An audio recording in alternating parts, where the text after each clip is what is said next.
Did you know that over $9 billion worth of revenue was generated over the Black Friday weekend across Shopify stores worldwide? This comes from the latest Triple Whale report, which analysed over 11,000 stores worldwide. And what I'm going to do now is analyse 3 key takeaways from that report to see what it means for your e-commerce business moving forward. So, number 1, e-commerce brands around the world are still trusting Meta with their ad spend. Meta accounted for around 70% of the ad spend across Black Friday, with Google accounting for the majority of the rest. But crucially though, the ROAS on those Meta ads was actually quite low. It was only around 3.49%. Now, for Black Friday, I don't think that is an acceptable return.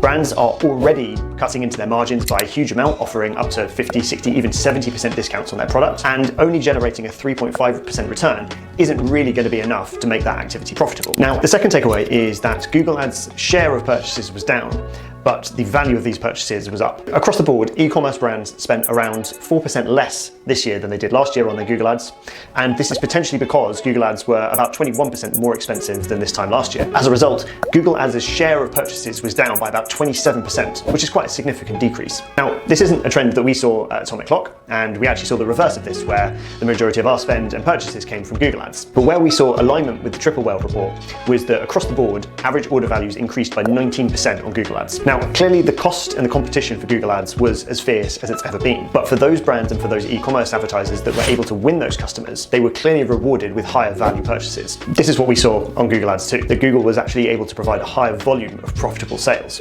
And that's why we invested over 75% of our media budgets and our spend towards Google Ads, as ultimately it was driving a better return. Now, of course, this approach isn't going to work for everyone, but for high discounting periods or any periods throughout the year where you're offering big financial offers, ensuring that you're investing more into profitable ad platforms and ads that are generating higher levels of profitability is absolutely crucial. And I know that sounds really obvious, but if you look at the Triple Whale data, that's not what the majority of e-commerce businesses did. They went for sale volume rather than necessarily sale value. And good e-commerce businesses are capable of doing both, because ultimately that is the point of these big discounting periods.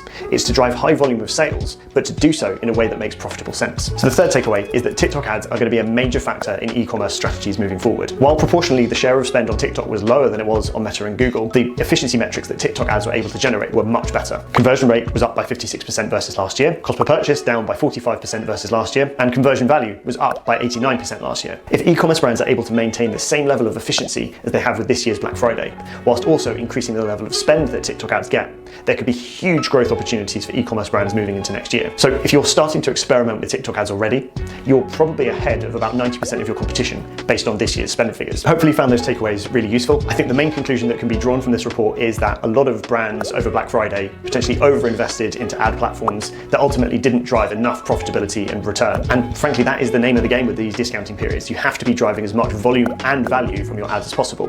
And this is where ultimately most e-commerce brands are going to succeed in 2024.